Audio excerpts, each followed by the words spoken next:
Құрметті депутаттар, құрметті өкімет мүшелері, мына жаңы өкімет мүшелерінің антын қабыл алдық. Енді ушул жерде, ушул жиында отырғандың бардығымыз тең, елдің өзгөчө көзөмөлүндө, елдің сыноосунда ардайым турган адамдарбыз. Ар бирибиздин ар бир кадамыбыз, жасаган ишибиз элдин элегинен өтөт. Элдин сыноосунан өтөт.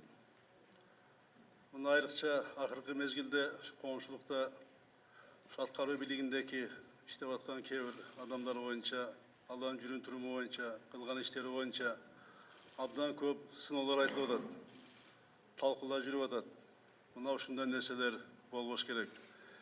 Ушу биздин ушул жерде отургандардын басканын, жүргөнүн, жүрүм турумун көрүп туруп, эл, жалпы үч бийликтин бутагына жана бизге ой калыптанат. Ошону менен ар бирибиз аракетибиз менен мамлекеттик бийликке элдин ишеничи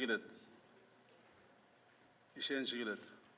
Ошон үчүн мына берген антты терең түшүнүп, берген анттын жоопкерчилигин түшүнүп, бул антты ыйык деп, бул антты катуу кармагыла.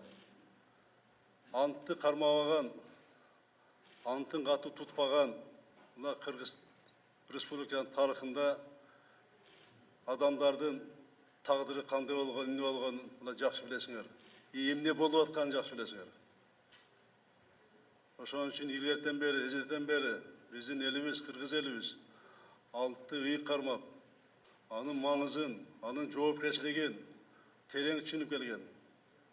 Ошон үчүн антка терең маани берип, антка терең түшүнүп, анын жоопкерчилигин сезип, ушул трибунада турган антыңарды унутпай, ар дайым эртеме ишке келгенде, кечинде кетип атканда, Кудайды эстегенде антыңарды эстеп жүргүлө. Андан эми бүгүн жалпы өкмөткө ишине ийгилик каалайм. Жаңы ант берген өкмөт мүчөлөрүнө иштерине ийгилик каалайм. Антыңарды унутпай, таза эл үчүн, мамлекет үчүн жакшылап иштеп бергиле. Ийгилик болсун.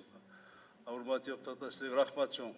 Бүгүн убакытты бөлүп, ушу депутаттар өкмөт мүчөлөрүнүн антын кабыл алып бергениңиздерге. Жалпы жакшылыктар болсун, ийгиликтер болсун. Чоң рахмат.